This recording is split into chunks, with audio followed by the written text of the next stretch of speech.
बिस्मिल्लाहिर्रहमानिर्रहीम, अस्सलाम वालेकुम। मैं हूं जावेद इकबाल और आप देख रहे हैं प्रोग्राम इन सेशन। आपने कोई टैक्स अपनी रिटर्न्स नहीं भरी, आपने अपने असासजात छुपाए, मुझे अदालत में लेके जाएं, ये कल आपका चैलेंज है मुझसे। हर एक को झूठा मुनाफिक गालियां देते हैं और आप कौम को कहते हैं मैं इनकलाब ला रहा हूं। दर पर्दा आप क्या कर रहे हैं, ये एक अलग कहानी है। मैं ख्वाजा आसिफ, नवाज शरीफ आपको भी और चौधरी निसार आपको, मैं आपको कहता हूं कि आप मेरे ऊपर इल्ज़ाम लगाएं कि मैंने शौकत खानम का 1 रुपया चोरी किया है, मैं आपको अदालत में लेके जाऊंगा। मैं आप पे इल्ज़ाम लगाता हूं नवाज शरीफ के आपने अरबों रुपया पाकिस्तान का लॉन्डर करके बाहर लेके गए, अब मुझे अदालत में लेके जाएं। आपने देखा पहले ख्वाजा आसिफ, उसके बाद इमरान खान, फिर चौधरी निसार अली खान और फिर पाकिस्तान तहरीक इंसाफ के चेयरमैन इमरान खान। इल्ज़ामात हैं कि इनकी बूछाड़ की जा रही है मुस्लिम लीग नून और पाकिस्तान तहरीक इंसाफ की जानिब से एक दूसरे पर। लेकिन यहाँ पर सवाल ये पैदा होता है कि कहीं असल मसाइल, जो असल अवामी मसाइल हैं, वो इन इल्ज़ामात में कहीं छुप तो नहीं रहे, कहीं गुम तो नहीं हो रहे। पाकिस्तान के अवाम को जिन मसाइल का सामना है, ये सियासी जमातें क्या उन पर भी बात कर रही हैं? और हमने देखा कि भरपूर अपोजिशन की इन दोनों जमातों ने।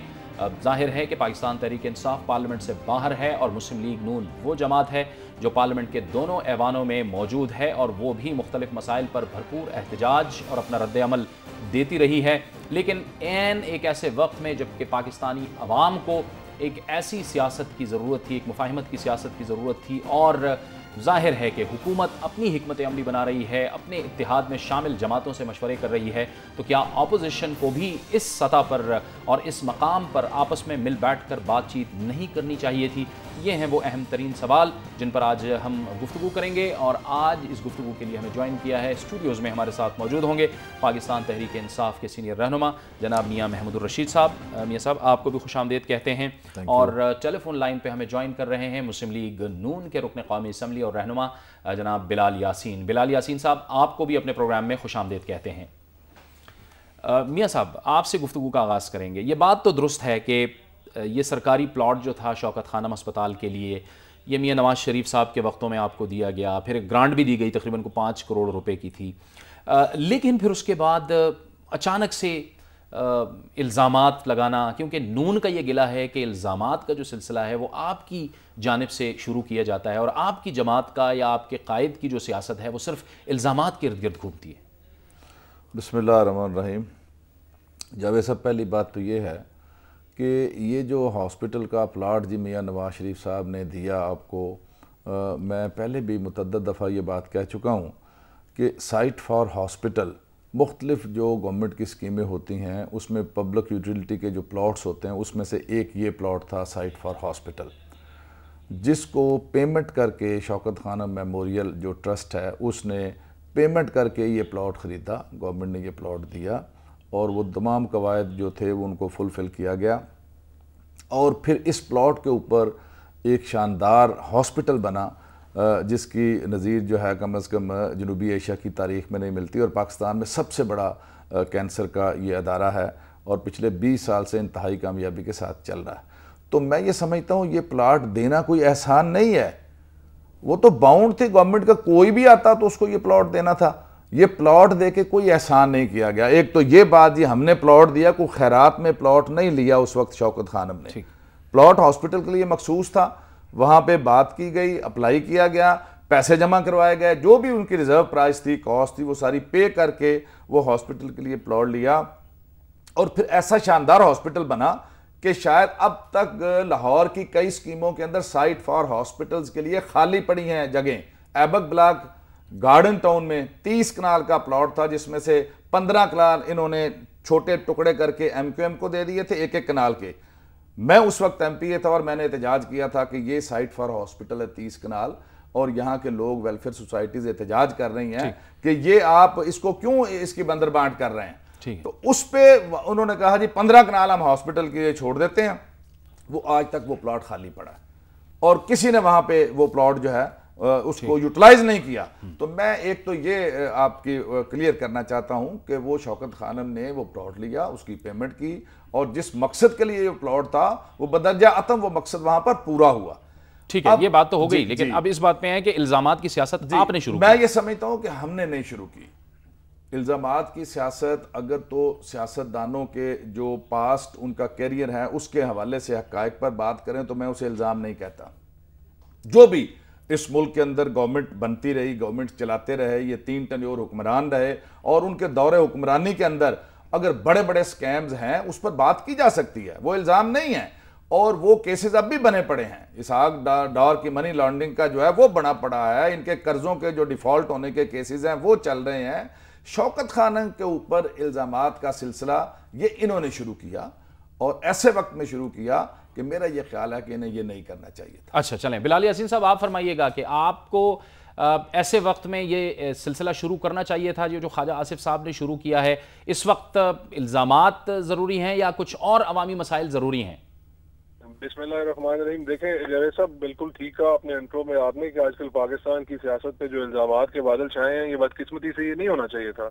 मगर ये देखना ये पड़ेगा कि ये पहल किसकी तरफ से हुई।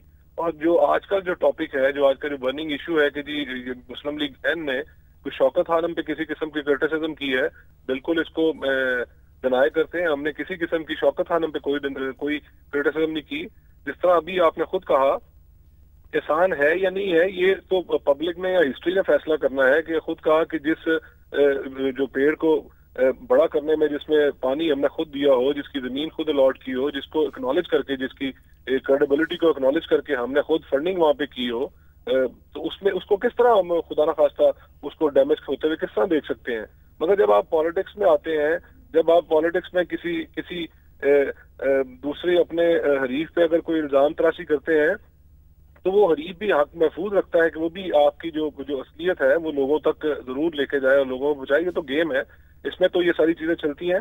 मैं ये समझता हूँ कि बिल्कुल सही कहा आपने कि आज जो पाकिस्तान जिस हालात में जकड़ा हुआ है, जिन मुसीबतों में जकड़ा हुआ है, वो कतई ये अफोर्ड नहीं करते कि हम इस तरह की बहस में पड़ जाए। मगर ये लोगों ने फैसला करना है और हिस्ट्री फैसला करेगी कि कौन इस गेम में कौन बढ़ चढ़ के या सफ़े अव्वल का खिलाड़ी कौन बना हुआ है, कि जो हर वक्त मियां नवाज शरीफ की जात को क्रिटिसाइज कर रहे हैं, हर वक्त मियां नवाज शरीफ की पॉलिटिक्स को क्रिटिसाइज कर रहे हैं, उस नवाज शरीफ की पॉलिटिक्स को क्रिटिसाइज कर रहे हैं जिसके जो अदवार थे उनको सुनहरी अदवार के नाम से लोग याद करते हैं, जिन्होंने पाकिस्तान को एटॉमिक पावर बनाया। इस पाकिस्तान को जो आज बदकिस्मती के साथ डिक्लाइन की तरफ है, पाकिस्तान में मोटरवेज दी जो आज अपनी लोकल जो रोड्स हैं उनको ठीक करने के काबिल नहीं रहा। मगर उस वक्त मियां नवाज शरीफ ने अपने दौरे इक़्तिदार में इसके रोड्स दी, लोगों को इकोनॉमी में बहुत बूस्ट मिला, बहुत से प्लस पॉइंट्स पाकिस्तान के खाते में गए। पाकिस्तान की ओवरऑल जो दुनिया में जो एक परसेप्शन थी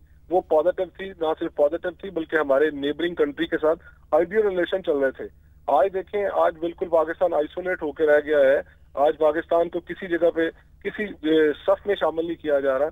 चाहे कि जो हमारी विदन जो पार्लियामेंट वो जो हमारी कुव्वत है वो, और जो आउट ऑफ पार्लियामेंट जो हमारी पॉलिटिकल पार्टीज है वो इस पॉलिसी की जिसने पाकिस्तान को इस बस्तियों की गहराइयों में फेंक दिया है उस पर तनकीद करें। उन्होंने एक अलग से एक महाज खोल लिया है कि जी मियां नवाज शरीफ की रात पे क्रिटिसाइज करो, मियां नवाज शरीफ की पॉलिटिक्स पे क्रिटिसाइज करो तो नंबर बनेंगे, और काफी हद तक उनके नंबर बने भी। मगर ये टाइम आपने नंबर बना रहे हैं मियां साहब। जब ऐसा मुझे बड़े अफसोस के साथ ये बात कहनी पड़ती है कि ये इस वक्त मैं ये समझता हूँ जिस टाइम पे इन्होंने ये इल्ज़ाम तराशी शुरू की है, 18 करोड़ अवाम इस वक्त सदमे से दो चार हैं। ये कहते हैं जी हमने कोई एहसान किया। 18 करोड़ जो पाकिस्तानी हैं, बैरून मुल्क पाकिस्तानी हैं, उन्होंने करोड़ों रुपए की डोनेशंस दे के ये हॉस्पिटल बनाया और पिछले 20 साल से ये बड़ी कामयाबी के साथ ये हॉस्पिटल जो है ये चल रहा है।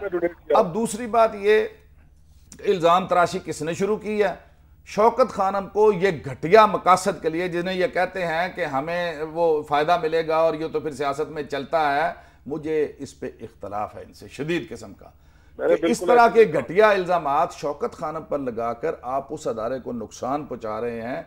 इसका मतलब ये है कि वहाँ जो लाखों लोगों का, मरीज़ों का जो वहाँ पर सालाना इलाज हो रहा है, फ्री इलाज हो रहा है, आप ये समझते हैं कि उससे आप डैमेज करेंगे। इससे ये इंशाल्लाह नहीं होगा। दूसरी बात, मैं ये समझता हूँ वजह सिर्फ एक है कि पिछले जो है वो 3-4 साल के अंदर पीपल्स पार्टी ने तो जो रोल अदा किया मैं ये समझता हूँ, इन्हें कहें मुझे बात तो करने दें। एक मिनट जी बिलाल साहब, एक मिनट मियां साहब आप सुन लें। जी बिलाल साहब फरमाइए आप क्या गुजारिश ये की कि मैंने कतई इस चीज को मैंने रिलेट नहीं किया शौकत खानम के साथ। मैंने कहा कि जो गेम है उसमें अगर कोई खिलाड़ी ये कहेगा कि मैं किसी की जात पे क्रिटिसाइज करके खुद महफूज रहूंगा तो ये हो नहीं सकता। शीशे के घर में बैठ के किसी पे आप ईंट नहीं मार सकते, रोड़ा नहीं मार सकते। फिर आपको तैयार रहना चाहिए कि आपको बाहर से भी 4 ईंटें या रोड़े आपकी तरफ आएंगे। जी मैं अर्ज ये कर रहा हूं कि इमरान खान की जात पे इन्होंने कब कम किया और रहम खाया?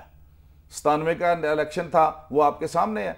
किस तरह से उसकी किरदार कुशी की मुहिम चलाई गई, वो सारे हरबे आज भी इख्तियार करने की पूरी कोशिश कीजिए। अरे वो शुरू हो गए ये सारे लोग।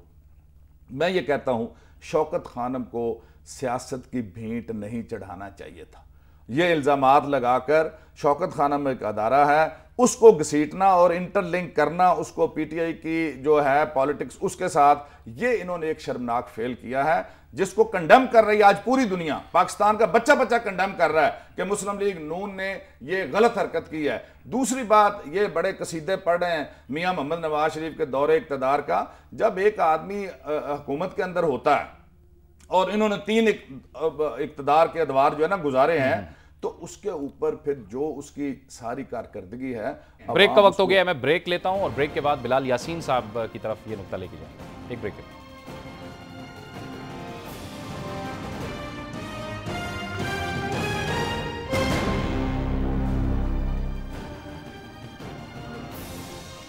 प्रोग्राम इन सेशन में एक बार फिर आपको खुशामदीद कहते हैं। मियां महमूद रशीद साहब ने ब्रेक से पहले जो नुकात उठाए थे, बिलाल यासीन साहब आपकी तरफ आते हैं। वो कहते हैं कि आपको मैंडेट भी मिला लेकिन आप उस वक्त डिलीवर नहीं कर सके। आप इन नुकात का क्या रिस्पॉन्ड करेंगे?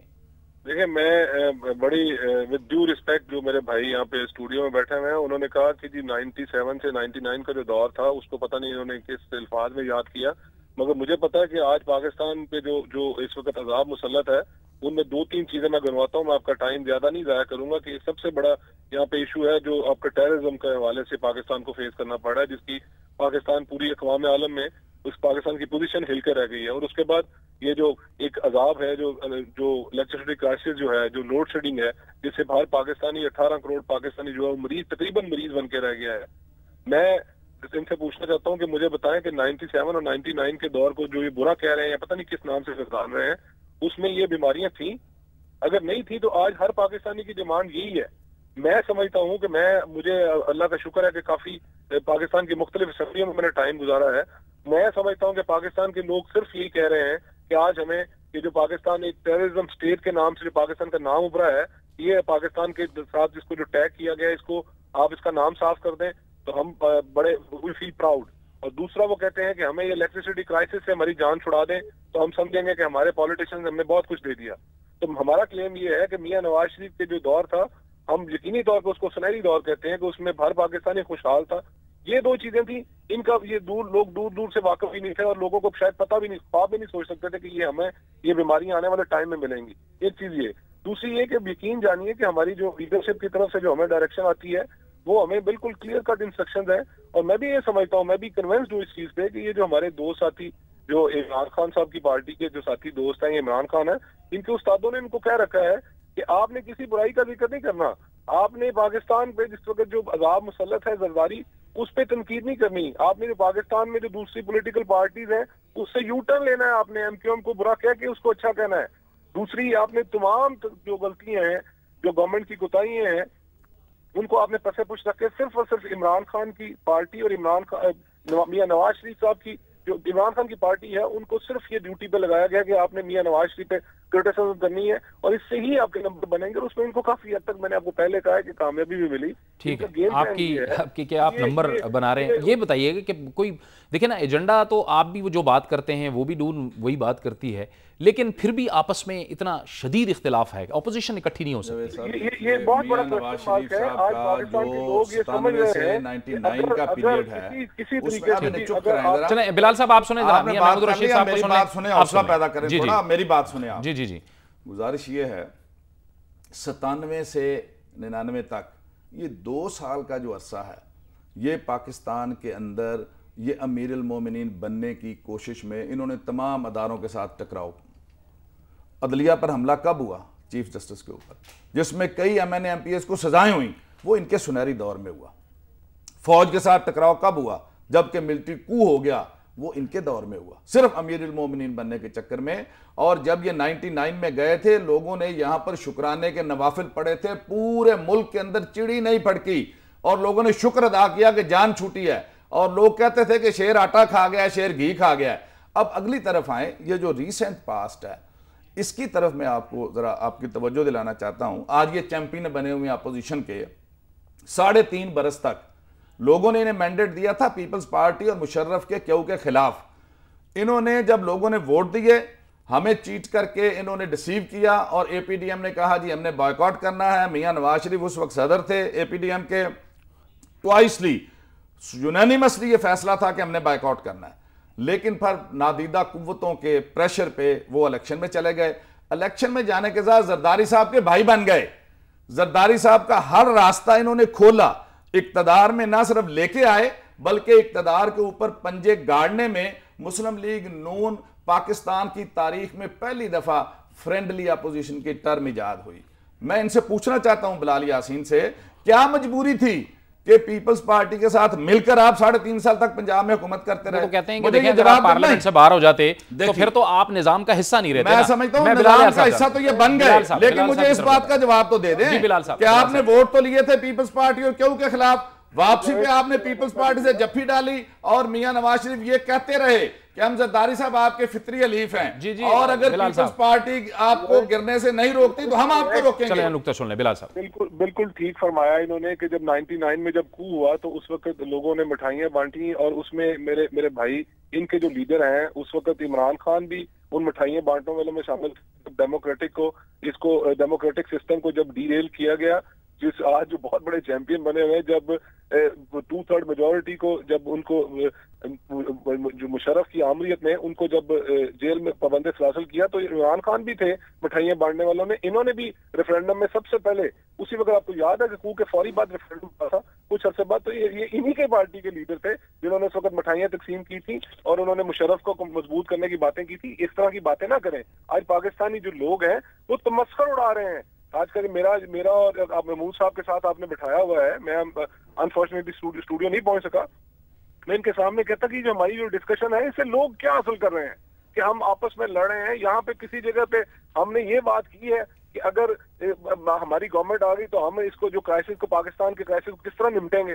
कोई इस तरह की बात नहीं है। सिर्फ और सिर्फ इनके पास यही है कि मियां नवाज शरीफ की जात पे क्रिटिसाइज करो, आपका कद बढ़ता है। और वो जहां तक इनको मिलना था, जो इनको मिलना था वो हासिल कर चुके हैं। अब ये जो है ना, अब रिवर्स जो काउंटिंग जो है ना, जो शुरू हो चुकी है, अब इंशाल्लाह वो दिन गिने जा चुके हैं। इनके उस्तादों ने कहा था कि आप इस पे कंसंट्रेट करें कि मियां नवाज शरीफ को क्रिटिसाइज करें। अगर आप 8, 10, 15 सीटें ले गए तो आपको हम पावर गेम में ले आएंगे। चलें, ठीक है, टोले की सारी गेम थी। चलें, वक्त खत्म हो गया बिलाल यासीन साहब, हम इसमें कामयाबी नहीं होने देंगे। ठीक है, वक्त खत्म हो गया बहुत बहुत शुक्रिया बिलाल यासीन साहब आपका, बहुत बहुत शुक्रिया आपने इस गुफ्तगू में हमें ज्वाइन किया और बहुत बहुत शुक्रिया मियां महमूद रशीद साहब, आप भी इस गुफ्तगू में आए। असल जो मसाइल हैं उनकी जानिब भी तवज्जो चाहिए और अपोजिशन को ये भी सोचना चाहिए कि कहीं अवामी मसाइल, उनके इल्ज़ामात की जो सियासत है उसमें कहीं छुप ना जाएं। एक ब्रेक लेते हैं और ब्रेक के बाद हम आपको बताएंगे कि हुकूमती इत्तेहाद ने भी गुज़िश्ता रात एक अहम इजलास किया है, क्या फ़ैसले हुए हैं, उस हवाले से हुकूमत की क्या हिकमत अमली होगी और फिर इन्हीं इल्ज़ामात की सियासत की गुफ्तगू को आगे बढ़ाएंगे कि इसका बहरहाल फ़ायदा किसको होगा। एक ब्रेक के बाद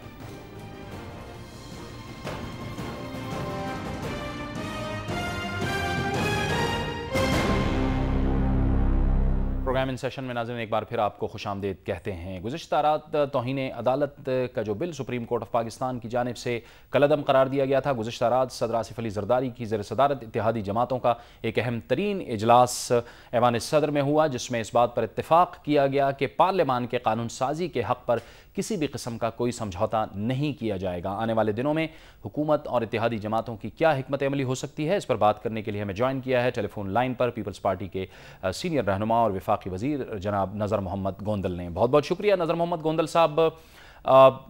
इत्तेफाक इस बात पे हुआ है कि कानून साजी के हक़ पे कोई समझौता नहीं किया जाएगा पार्लियामेंट के। क्या हुकूमत और इत्तेहादी 8 अगस्त से पहले एक और बिल लाने का भी इरादा रखते हैं असम्बली में? देखो जी, इसमें तो कोई दूसरी राय नहीं है। कानून साजी करना पार्लियामेंट का राइट है और हक से कोई भी पार्लियामान कभी भी दस्तबरदार नहीं होगी, ना होना चाहिए। यहाँ तक तलक है नए कानून साजी में हम बिल ला रहे हैं या नहीं ला रहे हैं, इसका तस्वीर यकीन रात को डिस्कशन इसी पे नहीं, बहुत सारे इसी पे डिस्कशन हुई और ये भी तय हुआ कि हम एक नया बिल भी ला सकते हैं जो सुप्रीम कोर्ट की रोशनी में, जो उनकी डायरेक्शन है उनकी रोशनी में ला सकते हैं। और दूसरा एनर्जी पे भी डिस्कशन हुई, तीसरा लैंड ऑर्डर पे भी डिस्कशन हुई और हर मुमकिन जो भी इकदाम गवर्नमेंट को करने चाहिए, क्योंकि इत्तेहादी जमातों की गवर्नमेंट है तो इसमें सिर्फ एक इशू पे कभी भी मशावरत नहीं और हमेशा होती है, कई बहुत सारी इशूज होती हैं। लेकिन जो आपका सवाल है यकीनन इस पे हमारा इससे पहले भी ये मौक़िफ़ था कि कानून साजी करना पार्लियामेंट का हक है, आज भी हमारा वही मौक़िफ़ है, आइंदा भी वही मौक़िफ़ होगा और हम इस बात से कभी भी फैसले तो हम मानते आए हैं, शहीद ज़ुल्फ़िकार अली भुट्टो की फांसी से लेकर मोतबा की हुकूमतें तुड़वाने तक, उसके बाद जिस वक्त गिलानी की नाअहली तक, हमने किसी भी फैसले के साथ कन्फ्रंट नहीं किया। हमने अदालतों में लड़ाई लड़ी है, हम अपील के राइट पे गए हैं, हम रिव्यू के राइट पे गए हैं, लेकिन हमने अदालतों का एहतराम किया है। आज भी एक बात जो पब्लिक परसेप्शन है वो तशवीशनाक है, इस हद तक तशवीशनाक है कि कोई भी पिटीशन जो गवर्नमेंट के खिलाफ या पीपल पार्टी के लोगों के खिलाफ जो ही वो सुप्रीम कोर्ट में जाती है तो एक पब्लिक में ये डिबेट छिड़ जाती है और लोगों का इस पर कंसेंसस होता है कि ये आप इसके खिलाफ होगी या हुकूमत के खिलाफ फैसला आएगा।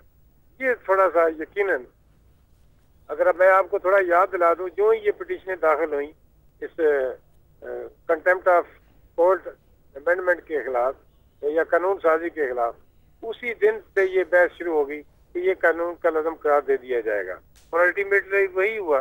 मैं समझता हूँ कि अदालतों के बारे में इस किस्म का परसेप्शन जो है वो मुल्क के लिए, इदारों के लिए और खसूसन अदलिया के लिए वो एक अच्छा मैसेज नहीं है। मैं समझता हूँ इस मसले इशू से यकीनन इदारों को गौर करना चाहिए, इदारों को सेंसिटिव सोचना चाहिए कि जब पब्लिक में इस किस्म का परसेप्शन डेवलप हो जाए, मैं समझता हूँ अदालतों की कमजोरी, अदालतों की मजबूती नहीं होती। ठीक है। अच्छा गोंदल साहब, कमर जमान कायरा साहब कहते हैं कि अगर इस वज़ीर आज़म को भी तौहीन अदालत का मुर्तकिब करार दिया गया तो हम एक नया वज़ीर आज़म ले आएंगे, यानी 8 अगस्त के मामले की बात हो रही है। दूसरी तरफ आप कह रहे हैं कि नहीं, कानून साजी के हक़ से भी ये फैसला भी हुआ है कि कानून साजी के हक़ से भी दस्तबरदार नहीं हुआ जाएगा। तो फिर इस हिकमत अमली को कौन सी हिकमत अमली करार दिया जाए, क्योंकि आप ये बात भी कर रहे हैं और ये बात भी कर रहे हैं। आपके सवाल से मुझे एक और भी इख्तिलाफ पैदा हो गया है जी कि इस कानून साजी से तो खुदा न खास्ता को अदालतों के इख्तियार तो कम नहीं हुए। हमने जो ये कानून साजी की एक राइट ऑफ अपील है कि नोटिस के खिलाफ अपील पे जा सकते हैं और अपील पे लेकर कहाँ जाना है, अदालतों के पास ही जाना है ना। और जो दूसरी इम्यूनिटी की बात हुई है वो किसी शख्स की तो बात नहीं हुई, वो इदारे की बात हुई है और ये कोई पाकिस्तान के हवाले से एक ऐसा रेफरेंस नहीं था, पूरी दुनिया में है। पार्लिमानी तारीख का अगर जाए तो हमारा इसमें बरतानिया की हमेशा मिसाल दी जाती है, जहाँ अनरिटर्न कॉन्स्टिट्यूशन भी नहीं है, वहाँ भी अपना प्राइम मिनिस्टर को इम्यूनिटी हासिल है कि उसके फंक्शन में के जो उन्होंने इम्पोर्टेंट कौमी लेवल के फैसले करने होते हैं उसमें इम्यूनिटी हासिल है। यही बात हमने भी की, हमने कोई नई बात नहीं की। और अगर हम मजीद डिटेल में जाएं कि वो मुशर्रफ जिसका नाम लेकर जुडिशरी हो या एग्जेक्टिव हो या कोई डेमोक्रेटिक फोर्सेस हो, वो इंतहाई हकारत से, इंतहाई गुस्से से उनका नाम लेते हैं। ये जो आज जिसको में हम तरमीम की गई और जिस जो 2003 का ऑर्डिनेंस आया कंटेम्प्ट ऑर्डिनेंस, ये वो ऑर्डिनेंस है जो मुशर्रफ के दौर में था, तो मुशर्रफ लेकर आया था। उसके बारे में अगर हम कोई अमेंडमेंट करते हैं तो उस वक्त तो मुशर्रफ का ऑर्डिनेंस बेहतर समझा जाता है और जमहूरी हुकूमतों का और पार्लियामान का जो अमेंडमेंट है उसके खिलाफ एक मैं समझता हूँ कि अच्छे कमेंट्स नहीं किए जाते। तो ये सारी चीजें काबिल गौर हैं। तो जहाँ तक तल्लक है आपके सवाल का, यकीनन हम आज भी डिटरमिन्ड हैं, हम कल भी थे, आइंदा भी होंगे कि हम इस जमहूरियत को, हम इस सिस्टम को डिज़ेल नहीं होने देंगे। और यकीनन हमारी आज भी वही ख्वाहिश है कि इदारों में टकराव ना हो और इसकी मिसाल लें। और हम पे ये भी इतराज किया जाता है कि आप ज़ुल्फ़िकार अली भुट्टो की बात करते हैं, आप मोहतरमा के भुट्टो की बात करते हैं, आप अब यूसुफ रज़ा गिलानी की भी बात करते हैं, इसलिए कि तारीख से आंखें बंद नहीं की जा सकती। हम तारीखी तौर पर ये साबित कर सकते हैं इन हवालों से कि हमने जुडिशरी का एहतराम किया है, हमने फैसलों का एहतराम किया है, जबकि दूसरी तरफ तारीख अदरवाइज अदर दैन है। यानी सुप्रीम कोर्ट पे हमला किसने किया, सुप्रीम कोर्ट के फैसलों के खिलाफ अदालतों को तकसीम किसने किया, किस जमाने में दो दो सुप्रीम कोर्ट बन के बैठी रही। अगर आप ये बात करते हैं तो हमें कहा जाता है, मैं आपकी बात नहीं कर रहा, लेकिन बहुत सारे दोस्त कहते हैं कि यार अब बस करो, अब भुट्टो को सारा कब तक लोगे। तो अब एक और भी सारा यूसुफ गिलानी की शक्ल में भी हमें एक एग्जाम्पल मिल गई है। तो हमारी तारीख भरी पड़ी है कुर्बानियों के साथ, अच्छी मिसालों के साथ, अच्छे रेफरेंसेस के साथ। और अगर किसी की तारीख में ये किसी तारीख का ये हिस्सा अगर ग्रे है तो उसमें हमारी तो गलती नहीं है, उन लोगों की गलती है जिन्होंने इस किस्म के अपने दौर में ये फैसले किए और सुप्रीम कोर्टों के हवाले से ऐसे फैसले किए जो तारीख का बदनुमा दाग है। और हम तो इंशाल्लाह आज भी, कल भी, आइंदा भी तारीख क्या तो हम कभी भी मुजरम नहीं होंगे। ना हमारी पहले लीडरशिप हुई है, ना हम इंशाल्लाह आइंदा ऐसा कोई काम करेंगे कि तारीख हमें कोई गुनाहगार ठहराए। ठीक है, बहुत बहुत शुक्रिया नज़र मोहम्मद गोंदल साहब आपका। वफाकी वजीर नज़र मोहम्मद गोंदल हमें बता रहे थे कि अब हुकूमती हिकमत अमली क्या होगी। एक बार फिर हम जाएंगे उस मौजू की तरफ जिसका आगाज़ हमने किया था प्रोग्राम में कि इस इल्ज़ामात की जो सियासत है इसमें असल अवामी जो मसाइल हैं वो कहीं गुम तो नहीं हो जाएंगे। और दूसरी बात कि ये जो इल्ज़ामात की सियासत हो रही है इस वक्त पाकिस्तान में ख़ुसूस तौर पर दो जमातों के दरमियान, पाकिस्तान तहरीक इंसाफ और मुस्लिम लीग नून के दरमियान, इसका फ़ायदा किसको होगा, इसी मामले पे हम बात करेंगे। और इसके लिए हमें ज्वाइन किया है आज लाहौर स्टूडियोज़ में हमारे साथ मौजूद होंगे रोज़नामा दुनिया के एग्जीक्यूटिव एडिटर जनाब सलमान गनी साहब, और हमें इस्लामाबाद से ज्वाइन कर रहे हैं दुनिया न्यूज़ के एडिटर इन्वेस्टिगेशन जनाब रऊफ़ क्लासरा। रऊफ़ क्लासरा साहब आपको भी खुशामदीद कहते हैं। सलमान गनी साहब, ये सूरत हाल आप देख रहे हैं, नून तहरीक इंसाफ एक दूसरे के मुकाबले में है, इल्ज़ामात की सियासत हो रही है, फ़ायदा किसको जा रहा है? देखें जावेद, मैं समझता हूँ कि एक नई सूरत हाल पैदा हुई है पाकिस्तान की सियासत में। हम लोग अक्सर हवाला देते थे कि 90 की दहाई में माजराई कशमकश और तनाव की कैफियत थी, वो फ्रीक और थे। आज जो दो फ्रीक है, मैं समझता हूँ उनकी कंस्टिट्यूंसी एक है, उनके वोटर्स एक हैं, उनके हल्के एक हैं, इसलिए कि जो राइट का वोटर है वो तहरीक इंसाफ के लिए भी कशिश रखता है और पाकिस्तान मुस्लिम लीग की नून की तरफ भी उनकी एक वाज़ेह झुकाव है। तो अब जो लड़ाई हो रही है कि वो वोटर्स को अपनी तरफ खींचना चाहते हैं, मैं समझता हूँ ये लम्हा फिक्री है। इसमें कुछ और फोर्सेस भी काम कर रही हैं कि इस काम के लिए बड़ी देर से कोशिशें जारी थी और इसका आगाज़ किया पाकिस्तान मुस्लिम लीग नून ने और टारगेट कर लिया सिर्फ इमरान खान की ज़ात को करते। तो इमरान खान एक पॉलिटिशियन थे, इमरान खान का माजी भी वो खुद कहते हैं कि कोई अच्छा माजी नहीं था और उन्होंने कहा कि हर आदमी से गलतियां भी होती हैं, कोताहियां भी होती हैं। शौकत खानम हॉस्पिटल को किया है। शौकत खानम हॉस्पिटल मैं समझता हूं कि उन अदारों में से एक है जो कंट्रोवर्शियल नहीं था और लोगों की एक जज्बाती वाबस्तगी है। बल्कि मेरे पास ऐसे फिगर्स आए हैं कि इस सारी कंट्रोवर्सी के बाद शौकत खानम को जो फतराना और ज़कात देने वालों की तादाद में इजाफा हुआ है। वही बात जो आपने जो सवाल किया है, बात यह कि ये कंट्रोवर्सी ने क्यों जन्म लिया है कि कुछ फोर्सेस काम कर रही थी कि इनके दरमियान एक वाज़े अंदाज में लड़ाई शुरू होनी चाहिए, इख्तलाफात होने चाहिए, वो काम हो गया है। और ये किसने करवाया है, क्यों कर करवाया है, मकासद क्या है, मेरा ख्याल जिन्होंने शुरू किया है उनकी पार्टी को इस पे कम से कम नजरसानी करने की जरूरत है कि वो इस हद तक क्यों गए। ठीक है, रऊफ़ क्लासरा साहब आपकी इस बारे में क्या राय होगी, क्योंकि हम देख रहे हैं कि इस सारी सूरत हाल का जो फ़ायदा है वो बज़ाहिर अगर हम देखें कि नून आप तहरीक इंसाफ के साथ लड़ती है, तो अगर आप ब्रॉडर स्पेक्ट्रम में देखें तो पीपल्स पार्टी भी इसका फ़ायदा तो उठाती है, बहरहाल हुकूमत उठाती है इसका फ़ायदा। एक तो जवेद भाई एक अंडरस्टैंडेबल सी बात है कि किसी का गेन जो होता है वो किसी का लॉस होता है। एक पार्टी गेन कर रही होगी तो दूसरी डेफिनेटली उसको नुकसान हो रहा होगा। और जैसे सलमान गनी साहब भी कह रहे थे कि ये जो उसका 90 का हमने डेकेड देखा है, उसका दोबारा एक तरह का एक उसकी आप कह सकते हैं रिहर्सल हो रही है। बल्कि सलमान गनी साहब को तो यकीनन याद होगा कि 1988 में जब ये इलेक्शन होने लगे थे, बेनज़ीर भुट्टो और ये बेगम भुट्टो के बहुत काबिल एतराज़ात ये फ़ोटोज़ थे जो छपवाए गए थे अखबारात में और इलेक्शन कैंपेन के दिनों में छपवाया गया था ताकि लोगों को मैसेज दिया जाए ये दोनों ख़वातीन जो हैं शायद इनका कंडक्ट कोई इतना अच्छा नहीं है कि पाकिस्तान के लोग हैं इनको वोट दें। लेकिन इसके बावजूद भी हमने देखा है कि लोगों ने आके पीपल्स पार्टी को वोट भी दिए और बेनज़ीर भुट्टो साहब वज़ीर आज़म भी बनी। इसी तरह नवाज शरीफ साहब पे मेरा ख्याल कौन सा इल्ज़ाम होगा उनकी ज़ाती ज़िंदगी से लेके उनकी सियासी उनके ज़िंदगी पे करप्शन के चार्ज तमाम चीज़ें इसके बावजूद वो 2 दफ़ा वज़ीर आज़म बने, बल्कि तीसरी दफ़ा की फिर बात हो रही है कि शायद वज़ीर आज़म बने। इसलिए ये बात समझनी चाहिए थी नवाज लीग को कि पाकिस्तानी वोटर का, इसको अब बदकिस्मती कहें, इसको खुशकिस्मती कहें, या अब जो कुछ भी कहें, वो जाके इल्ज़ामात की पॉलिटिक्स पे वोट नहीं डालता। मैं नहीं समझता कि आप इस पैटर्न को फॉलो करें अगर, तो फिर तो पाकिस्तान में यूसुफ गिलानी को वज़ीर आज़म नहीं होना चाहिए था, सदर जरदारी को सदर नहीं होना चाहिए था, या नवाज शरीफ साहब, शहबाज शरीफ साहब, या हु इज़ हु जिस पे करप्शन के चार्जेस नहीं लगे हुए और ये लोग जेलों में रहे, इसके बावजूद भी मुल्क के वज़ीर आज़म बने या सदर बने। सो ये जो कोई अवाम की एक, आप कह सकते हैं, अजीब सी एक उनकी पोलिटिकल साइकी है कि वो इस बुनियाद पर वोट नहीं डालते कि ये करप्ट है और ये ईमानदार है और इसकी मॉरल लाइफ इसकी बड़ी अच्छी, इसकी अच्छी नहीं है। लोगों का वोट डालने का कोई अपना ही क्राइटेरिया है, अपनी लाइकिंग डिसलाइकिंग है, जिनको अब यहाँ तक देख लें, जिनको अदालतें मुजरम समझती हैं, डाकू समझती हैं, हाईजैकर समझती हैं, उनको जाके कातिल समझती हैं, फांसियां लगाती रही हैं, इसके बावजूद लोगों ने उनको जाके वोट भी डाले हैं, उनको वजीर आजम भी बनाए। सो एक स्ट्रेंज किस्म की पाकिस्तान के लोगों का मिजाज है, तो उसका इससे कोई फर्क नहीं पड़ता करप्शन के एलिगेशन से या किसी के मॉरल कंडक्ट से। वो वक्ती तौर पर आपके लिए, मेरे लिए या कुछ अर्बन एलीट्स के लिए प्रॉब्लम आते होंगे, पाकिस्तान के लोगों को डिफरेंट है, उन्हें इससे फर्क नहीं पड़ता कि अब इन लोगों का कंडक्ट क्या, उन्हें ये फर्क जरूर पड़ता है कि हमारी जिंदगी में कौन। एक ब्रेक लेते हैं, ब्रेक का वक्त हो गया है, ब्रेक के बाद इस गुफ्तगू को आगे बढ़ाते हैं।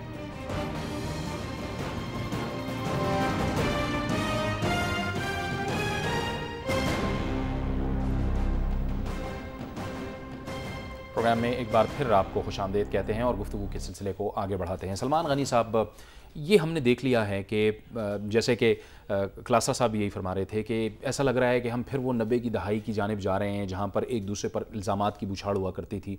सियासत में एक दूसरे की खामियों को, कमज़ोरियों को जांच के या उनको जान के किसी भी हद तक जाया जा सकता है, यानी कोई अखलाकी मयार नहीं है इस हवाले से। देखें जावेद साहब, मेरा ख्याल अखलाकी मयारात होने चाहिए।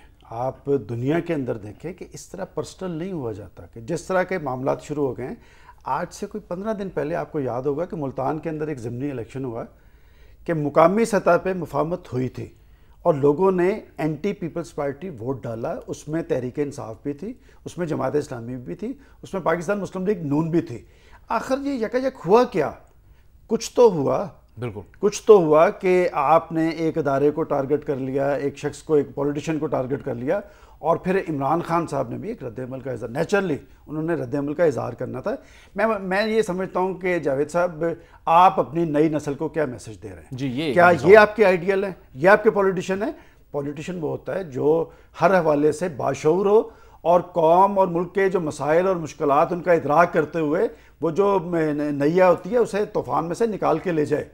आज लोग इन पे एतमाद क्यों नहीं करते कि इनका क्रेडिबिलिटी कोई नहीं है, कि ये सियासी महाजराई, ये तनाव और कशमकश की कैफियतें आपको कहाँ ला के खड़ा किया है कि आज का पाकिस्तान एक तरफ न्यूक्लियर पाकिस्तान है और दूसरी तरफ 21वीं सदी में आप अंधेरों में डूबे हुए हैं।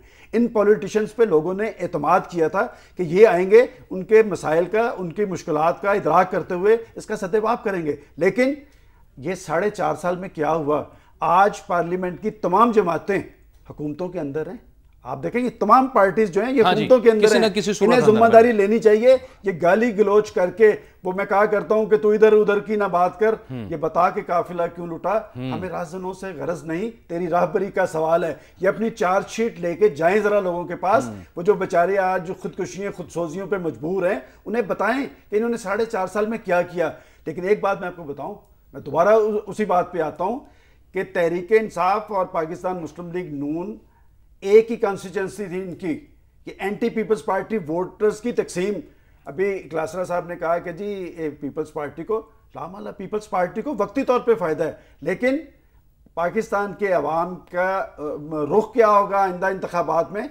आप सिर्फ असम्बलीज टूट लेने दें, उसके बाद जब केयर टेकर बनेगी फिर एक रॉ बनेगी, फिर पता चलेगा कि लोग पीपल्स पार्टी के साथ हैं, पाकिस्तान मुस्लिम लीग नून के साथ हैं, तहरीक इंसाफ के साथ हैं, या वो अपना टिल्ट जो है वो एंटी अमेरिका फोर्सेस के पलड़े में डालते हैं। आप देखें पाकिस्तान की मजहबी जमातें इस वक्त खामोशी इख्तियार की हुई हैं, लेकिन मैं बड़े अफसोस के साथ जो पिछले 2-4 रोज के अंदर सूरत हाल बनी है, वो एक शेर है, लगे मूवी चढ़ाने देते देते गालियां साहिब, जुबान बिगड़ी तो बिगड़ी थी, खबर लीजिए कि धन बिगड़ा। ठीक है, आज ये किन लोगों की तरफ से हुआ है? ये लोग जो अखलाकियत के दर्स देते हैं। और एक और बात मुझे कहने दीजिए, कि ये दोनों पार्टीज वो हैं जो नई नस्ल को अब टारगेट की हुई थी, जो यूनिवर्सिटीज में जा रहे थे, जो कॉलेजेस में जा रहे थे। मैं चाहता हूं ये जाएं दोबारा यूनिवर्सिटीज और कॉलेजेस में, उनमें जाके बताएं कि ये गाली गलौज की सियासत ने पाकिस्तान को क्या दिया। बहुत अहम नुकता उठाया रऊफ क्लासरा साहब। सलमान गाजी साहब कहते हैं कि ये दोनों वो जमातें थी जिन्होंने यूथ को टारगेट किया हुआ था सबसे ज्यादा पाकिस्तान की सियासी जो जमातें हैं उनमें। एक बात, दूसरी बात यह है कि वो कहते हैं कि आप इधर उधर की बात करते हैं, ये नहीं बताते कि काफिला किसने लूटा। पाकिस्तान की सियासी जमातों को जो अवाम के राय और अवाम के मजहर होते हैं, उनके अक्कास होते हैं, अगर वो इस तरह लड़ने लग पड़ जाएं तो फिर जमहूरियत पे अवाम को यकीन कैसे आएगा? ये बड़ा अहम सवाल है मेरा ख्याल है जो ये सलमान गनी साहब ने उठाए गए। और दूसरी बात एक इसमें हमें देखना, हमारी यूथ अब वो यूथ नहीं रही जिस एज में हम पैदा हुए बड़े हुए। मार्शल दौर में देखा जब एक दो अखबारात होते थे, इंटरनेट का तो कंसेप्ट ही नहीं होता था। हमें जिस तरीके से ये आप कह सकते हैं ट्रक की बत्ती के पीछे लगा देते थे, चाहे ये हमारे फौजी जर्नल आते थे या हमारे यहाँ पे अदलिया में बैठे हुए जजेस थे या ब्यूरोक्रेसी थी या ये पॉलिटिशियन जिनको 2-2.5 साल मिल गए, ये हमें जिस ट्रक की बत्ती के पीछे लगा देते थे तो हम तो उस एज में मेरा ख्याल है हम ये बड़े हैं जहाँ पे हम लग जाते थे। ये नई नस्ल ऐसे नहीं है, ये इंटरनेट की एज है, ये उसकी आपका फेसबुक की एज है, उसमें ट्विटर की एज है। ये हमारे पॉलिटिशियन से ज़्यादा इंटेलिजेंट लोग हैं, ज़्यादा समझदार हैं, जो मैं फीडबैक देखता रहता हूँ। ये तो बड़े पढ़ी लिखी क्लास है। अगर इनका कंडक्ट इसी तरीके का रहा, ये जैसे हम पॉइंट आउट कर रहे हैं, तो ये फिर मेरा ख्याल आउट फैशन भी हो जाएंगे, आउटडेटेड भी हो जाएंगे और एक उसमें कहते हैं वैक्यूम कहीं नहीं रहता और इनकी जगह कोई नई लीडरशिप आने की ज़रूर कोशिश होगी। उसमें टाइम लग सकता है, 5 साल 10 साल 50 साल, क्योंकि जमहूरी एक माइंड बनने में, एक आपका एक जमहूरी मुआशरा बनने में टाइम लगता है और मैं तो वो इससे हरगिज़ मायूस नहीं हूं। और दूसरी बात यह कि जब सियासतदान एक दूसरे पे आके इल्जामात लगाते हैं, इल्जामात दुनिया भर में पॉलिटिशियन एक दूसरे पे लगाते हैं, अगर कोई किसी की बात पकड़ लेता है, कोई गल्ला जैसाई, उनको भी डिबेट में आना चाहिए। अगर ये एक दूसरे के साथ आके हाथ मिला लें और एक दूसरे का एक तरह की इनकी वो हो जाए, अंडरस्टैंडिंग हो जाए कि तुमने मुझे बुरा नहीं कहना, मेरी चीजें तुमने छुपानी है, मैं आपकी चीजें छुपाऊंगा, तो मैं समझता हूं इससे भी आपकी डेमोक्रेसी को नुकसान होगा। एक जेन्युइन किस्म की डिबेट जरूर होनी चाहिए। जातियात के हवाले से एक इस पर डेफिनेटली सी बात है कि जो इशू उठते हैं, एक जो जवेद इसमें इंपॉर्टेंट चीज़ है जिस वजह से हम आज मेरा ख्याल कंसर्न शो कर रहे हैं, पाकिस्तान में आइडियोलॉजी की एक प्रिंसिपल्स की, कुछ स्लोगन्स की, मैनिफेस्टोज की पॉलिटिक्स खत्म हो चुकी है। ना मीडिया ने कभी किसी पार्टी को बुला के पूछा है, हाँ जी पीपल्स पार्टी से पूछे आपका क्या मैनिफेस्टो था, आपके क्या 4 आपने डीज दिए थे हमें, उसके बारे में बताएं कितनी अचीवमेंट्स हुई नहीं हुई। सेम ना वो नवाज लीग से पूछते हैं ना PMLQ से पूछते हैं। और पॉलिटिशियन को भी इसमें कोई हर्ज नहीं होती जब आप उनकी गवर्नेंस पे नहीं जाएंगे, उनके मैनिफेस्टोज पे नहीं जाएंगे, उनकी आइडियोलॉजी को डिबेट नहीं करेंगे, क्वेश्चन रेज नहीं करेंगे, हाँ तो उनके लिए लूरा कुश्ती करना बड़ा आसान रहेगा, तू बड़ा बुरा है, वो कहते नहीं जी तू बड़ा बुरा है। तो मेरा ख्याल है हमें थोड़ा सा मीडिया को रोल प्ले करना चाहिए कि आप इनको इश्यूज पे रखें, आप इनके पॉलिटिक्स के अंदर एक आइडियोलॉजिकल डिबेट्स को आप प्रमोट करें, इनके मैनिफेस्टोज हैं उनको एग्जामिन करें, उनके पोस्टमार्टम करें, किसने क्या किया या आके क्या नहीं किया, हम वो काम नहीं कर रहे। ठीक है, बहुत बहुत शुक्रिया रऊफ क्लासरा साहब, आपका भी बहुत बहुत शुक्रिया सलमान गनी साहब, आपका भी। गुफ्तगू का मकसद ये था कि पाकिस्तान में जमहूरियत ही ज़ाहिर है मसाइल का हल है, जमहूरियत ही का तसलसल हो। जमहूरियत में हर सियासी जमात का अपना एक मंशूर होता है, अपना नुक्ता नज़र होता है। और शुरका का ये भी कहना था कि डिबेट में ज़रूर आना चाहिए, हेल्दी डिबेट में सेहतमंदाना गुफ्तगू ज़रूर करनी चाहिए, लेकिन इस किस्म की जो इल्ज़ामात की सियासत है उससे दूर भागना चाहिए जिसके कोई सर पैर ना हो, क्योंकि पाकिस्तान के अवाम अब इस बात के मुतहम्मिल नहीं हो सकते। उनके तो मसाइल ही इतने बढ़ चुके हैं, वो तो चाहते हैं कि उनके मसाइल को हल करने वाला कोई हो। हर एक को अपनी जिम्मेदारी का मुजाहरा करना होगा। जावेद इकबाल को प्रोग्राम सेशन से इजाज़त दीजिए। अल्लाह हाफ़िज़।